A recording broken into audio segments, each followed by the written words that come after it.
Hello, this is News Now, reaching you live from iBrandTV News Studio in Lagos, Nigeria. Coming up, several vehicles go up in flames as tanker explodes on Lagos-IBADAN Expressway. National Drug Law Enforcement Agency dismisses call for legalization of cannabis in Nigeria.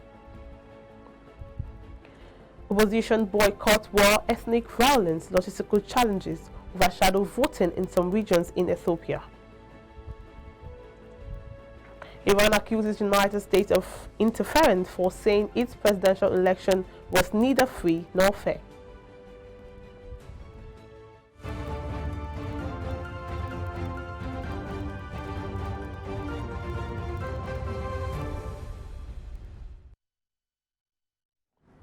Many thanks for joining us on News Now. Yeah, the big stories we're tracking at this hour. My name is Margaret Obara.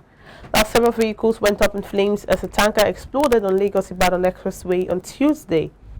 It was gathered that the fire incident happened around 6:20 a.m. at the Ramona Trailer Park in Ogere area of Ogun State. The Ogun State Sector Commander of the Federal Government of the Federal Road Safety Corps, Ahmed Umar, who confirmed the incident, said the State Fire Service were able to curtail the fire. And now the Inspector General of Police, Al-Khali Usman Baba, was in Jos, the Plateau State capital, where he commissioned 50 patrol vans and 200 motorcycles donated to the force by the Plateau State government. While appreciating the Plateau State government for the gesture, the Commissioner noted that the state is faced with a lot of security challenges and a lot must be done to address them. The Plateau State presents a unique security challenge, with the constant threats being posed to the state by bandits, herders, and other criminal elements. The situation is being fueled by the increasing cases of arms trafficking and illegal firearms proliferation. Indeed, just recently, a special police operation team monitored and successfully arrested a 7-man criminal syndicate with expertise in local fabrication of AK-47. The syndicate, whose local fabrication enclave was here in Jos, Plateau State, where they were arrested, had been locally manufacturing assault rifles and ammunition, which they had been supplying to bandits and other criminal elements in the state and beyond. There is need for greater synergy between states and the security apparatus. That is why, as Northern Governor, we have continued to engage with the top security hierarchy to ensure we block these loopholes. In order to address the challenges of security agencies, which include manpower shortfall and poor logistics, we have taken various measures over time to improve the security of the state. We've offered logistics support to the police and other security agencies, as well as reinvigorated our Operation Rainbow towards addressing the security situation. Like I have said, the Traditional Council will always work with government and with other security agencies. And let me at this point commiserate with the Inspector General of Police and other security agencies for the loss of life of officers and men of the force due to these insecurity challenges. It is not easy, but I assure all of you that we appreciate you. We are not taking you for granted. Now, the House of Representatives Ad Hoc Committee on Assessments and Status of All Recovered Loots, Movable and Immovable Assets from 2002 to 2020 is not satisfied with the federal government's decision to commence the bidding process for sale of recovered and forfeited assets by the Economic and Financial Crimes Commission. The committee wasn't happy because the items being auctioned were still under investigation by the House. The Office of the Attorney General of the Federation and Minister of Justice to the Interministerial Committee set up by the government to handle sales of the assets under the Ministry of Justice had on June 10, 2021, opened the bid for the sales of assets in Abuja on Thursday. National President of the National Association of Auctioneers, Aliyu Kiliya, had expressed his satisfaction with the manner in which the opening of the bid was conducted.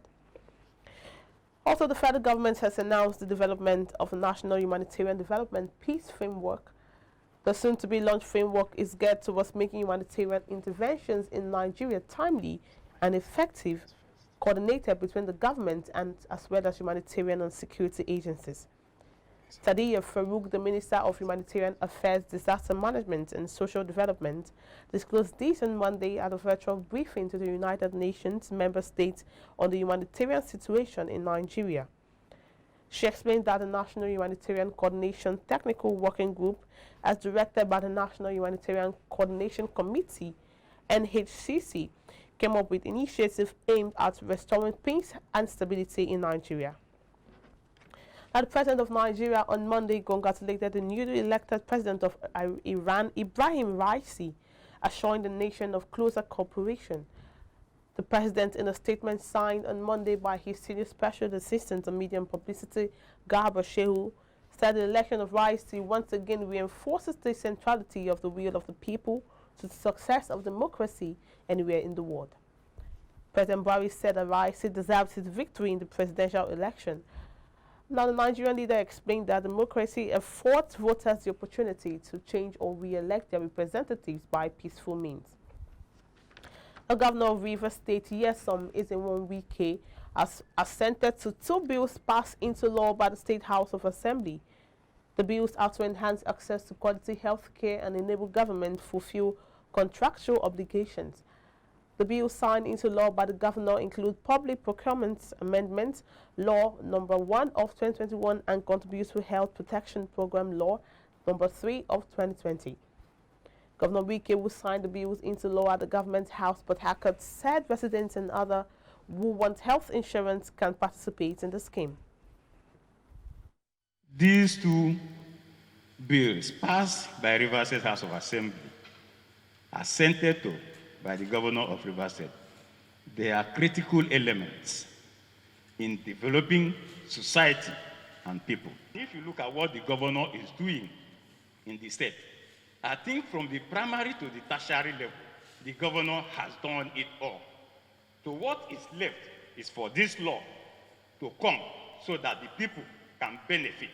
So thank God that today it has come to reality.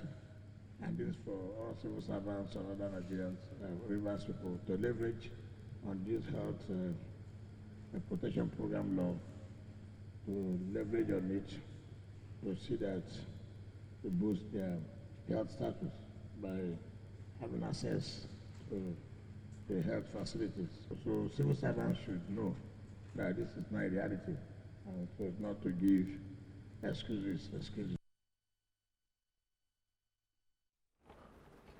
Now, the National Drug Law Enforcement Agency, NDLEA, has dismissed the position of the Ondo State Governor, Rotary Foundation, and some members of the National Assembly on the legalization of cannabis in the country. Buba Maura, retired, stated this in Abuja while unveiling activities to commemorate with this year's International Day Against Drug Abuse and Drug Trafficking.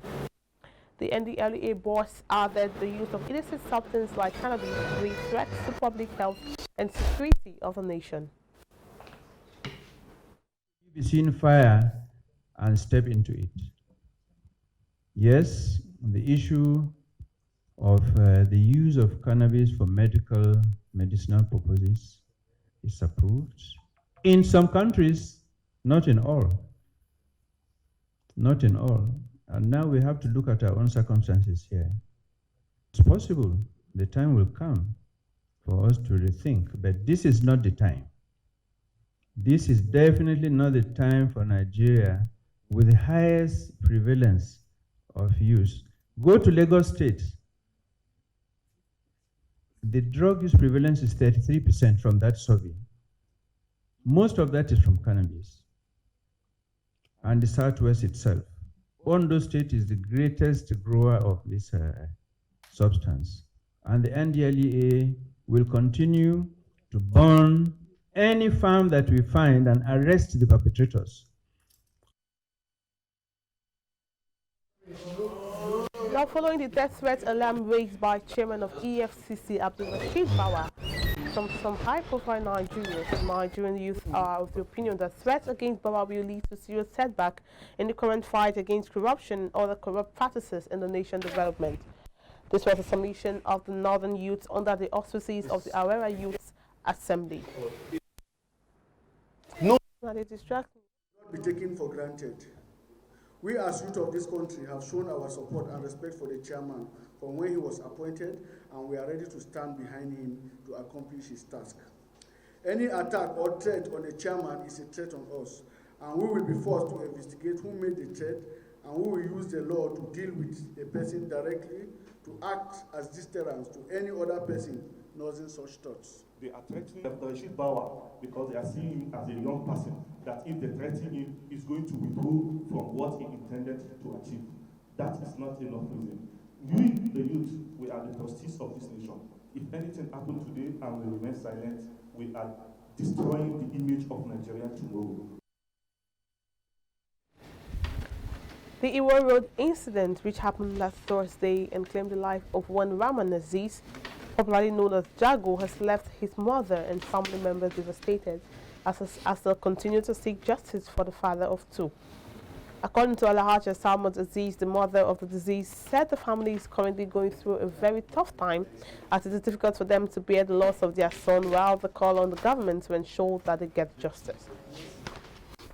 The aftermath of whatever happened, all the things that happened there, these three people were arrested, paraded now due to their actions or their involvement in all these things that happened yesterday, on Thursday during the crisis.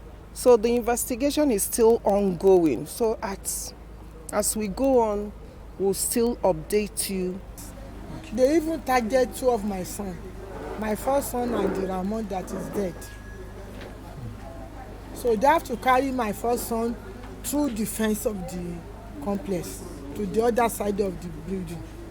They carry him, and I was highly disappointed on the speech that I heard from Engineer Seyi Makinde. He said they are all LAS, they are cultists, that it is Olokpenyo that sent them to come and fight there. I don't even know Olokpenyo. All people that are in my complex, they are all combination of Igbo, Hausa, Yorubas. They are doing their normal business, and they are not fighting, and we have never recorded any casualty in that place. Now, the Rotary Foundation, in conjunction with Oyo State Government, has enjoined residents of Southwest State to develop passion for acquisition of basic guidelines needed for self-care. This is to reduce cases of maternal mortality in the state. At the two-day synergized training for doctors, nurses, and family planning consultants organized for health workers in Oyo, Ogun, and Lagos State, the foundation educated health workers and women on the appropriate ways to put an end to maternal mortality in Southwest. Oyo State Commissioner for Health, Dr. Rashil Bello, stressed the need to engage the old traditional birth attendants and replace them with knowledgeable people. The situation is that people must understand the benefit of what they are going to do. Many men don't understand that contraception is actually in their best interest. When they have more children that they can keep, they can't afford it. Then the children become miserable, the mother also become miserable. So this is the advantage where the training program, and particularly the emphasis they are trying to make on the succession of the old agbebis, you know, the traditional birth attendants, how we are going to at least buy them in and gently, you know, get them off the line and replace them with people who are knowledgeable. It helps in knowing the prevailing diseases that is killing our mothers and our children, thereby helping us to know the way out, how to protect our mothers from dying, and how to protect our children too from dying. About 41 health facilities in Adamawa State has received the infection prevention and control materials for COVID-19 pandemic from the World Health Organization to help curb the deadly disease. The support is aimed at helping the state government in fighting against COVID-19 pandemic across the state, looking at the reluctancy of the citizens. So far, surveillance activities have been going on in the state.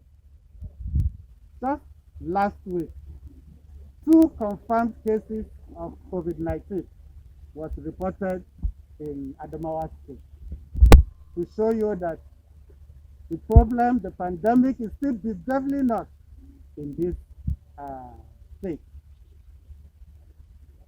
WHO is supporting with surveillance activities and also testing activities. Appreciates WHO for making this effort in supporting us with these RTC materials. Highly impressed and delighted because COVID-19 has been a challenging medical or public health issue, and the preventive measures are what is mostly important aspect of it. And the materials, sometimes you find them, they are not readily available. We'll take a short break now. We're back for more stories. Stay with us.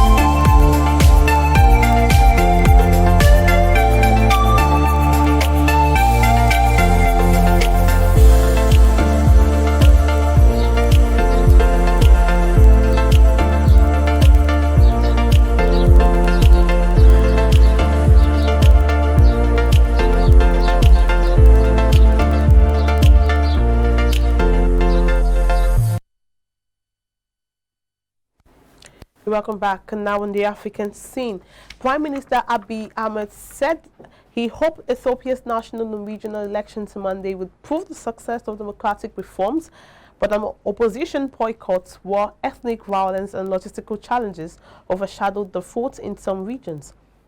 Authorities were unable to hold elections in 4 of Ethiopia's 10 regions, said Election Board Chief Bikutan Medekasa. In 2 of the regions that did vote, opposition observers were reportedly chased away from many polling sections, she said. Abiy's newly formed National Prosperity Party is widely expected to win, as it faces a fragmented opposition of dozens of mostly ethnic-based parties. Currently, the ruling coalition and its allies hold all 547 national parliamentary seats.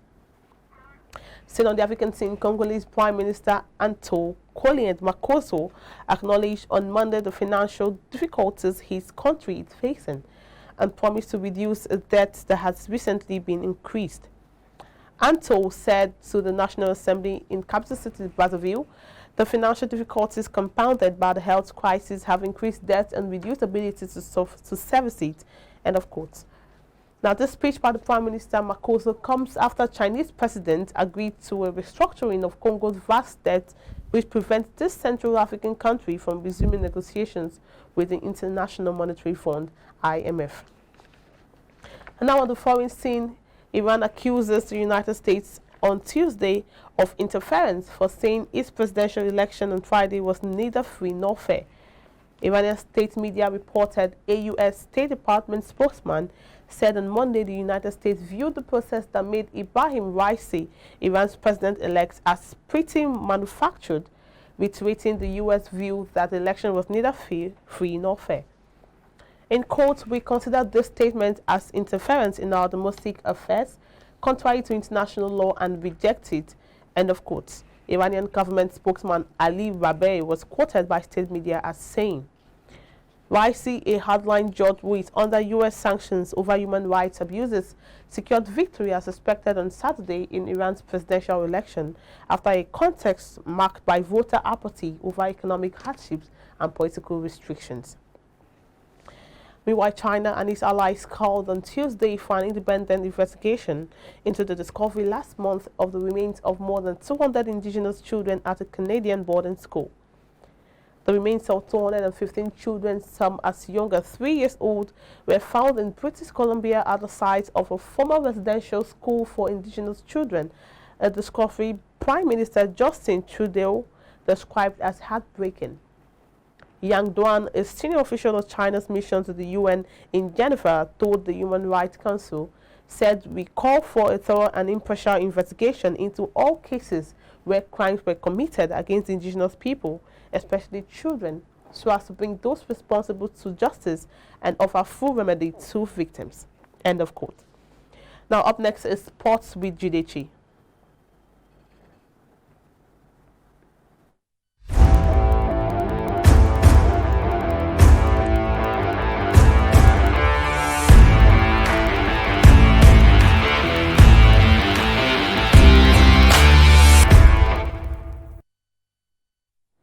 Welcome to the sports update. I am Jidechi Chidi. Now, England's pair of Mason Mount and Ben Chilwell will miss Tuesday's Euro 2020 game against Czech Republic as they self-isolate because of COVID-19 exposure.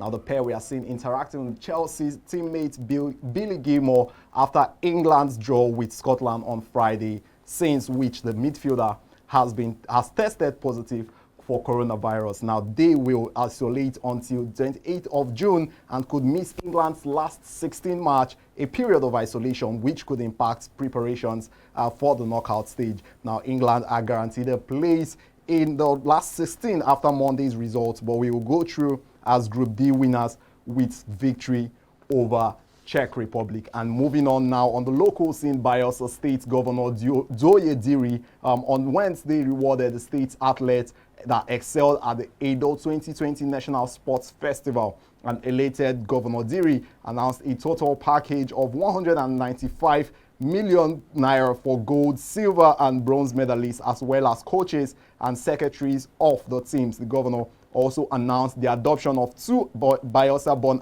Tokyo Olympic-bound athletes in the person of Blessing Oborodudu, who is a multi-pole African and Commonwealth wrestling champion, and 17-year-old sprinter Tima Godbless, who won a silver medal in the women's 200 meters and bronze at the 4x100 meters relay at the festival, in line with an Adopt an Athlete initiative by the Minister of Youth and Sports, Minister Sunday Dare. Now, Bayelsa, for the first time, placed third on the final medal table behind Delta and Edo, a feat surpassed by the 4th place record it had at the 2006 National Sports Festival in Abeokuta, Ogun State. And that's all for now on the Sports Update. Margaret, it's back to you.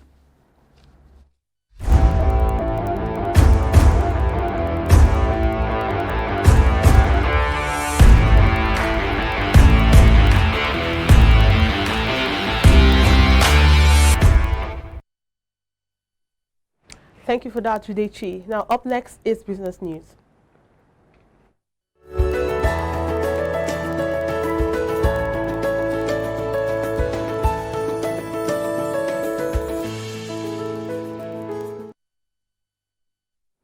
And in business news, the African Development Bank, AFDB, has stated that the $430 million highway connecting the southeast region of Nigeria from Enugu to Bamenda in southwest Cameroon will be finished before the end of the year.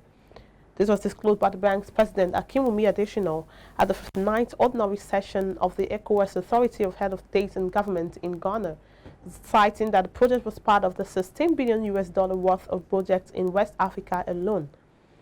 He added that the Enugu-Cameroon highway would improve trade in West Africa, as it's also currently rounding up feasibility studies for an Abidjan-Lagos corridor by the end of 2021. Brent oil started the Asian session breaking the $75 per barrel trading mark over emerging signs of rapidly tightening markets. Brent oil futures is up 0.28% to $75.11 a barrel, hitting the $75 mark for the first time in more than 2 years, while the U.S. oil WTI futures up to 0.10% to $73.19 Brent oil has rallied more than 40% this year as countries such as the U.S., China, and Europe continue their economic recovery from COVID-19, with increased vaccination efforts from these countries which is improving the fuel demand outlook.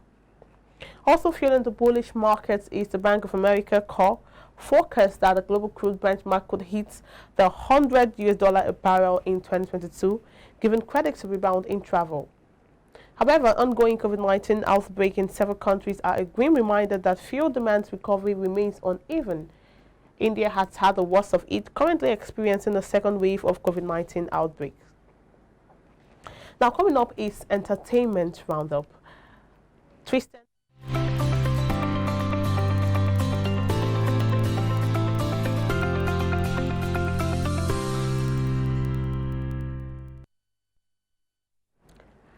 Now, this entertainment roundup, Tristan and Collie had been in an off-and-on relationship for some years. American TV reality star Khloe Kardashian and her NBA star boo Tristan Thompson have called it quits for the up-10th time. According to page 6, the couple split a few weeks ago. They are getting along, there is no drama, everything is amicable, and they are on the same page with co-parenting, a source revealed. It was also revealed that the couple decided to call it quits after the now famous interview where IG model Sydney Chase said she had a fling with the NBA star. This is not the first time the celebrity couple will be calling it quits. Meanwhile, Nina says she has a new banging body and doesn't care about her critics because haters are gonna hate. Former housemate of the Nigerian most popular reality show Big Brother Naija had called out those who criticized her decision to undergo plastic surgery. She took to her Instagram page on Monday, June 21, 2021, where she reacted to comments. She wrote, in quotes, "A lot of you are hypocrites. Most of you be suffering depression because you don't want your current body and no money for surgery because you can't afford one," end of quote. Now, the mother of one also cleared the air about rumors that she used the money paid to her by a Herbal Body sculptor to fund her surgery. And on this note, we wrap up news now. Please follow all the social media platforms, subscribe to our YouTube channel for more updates. My name is Margaret Opara.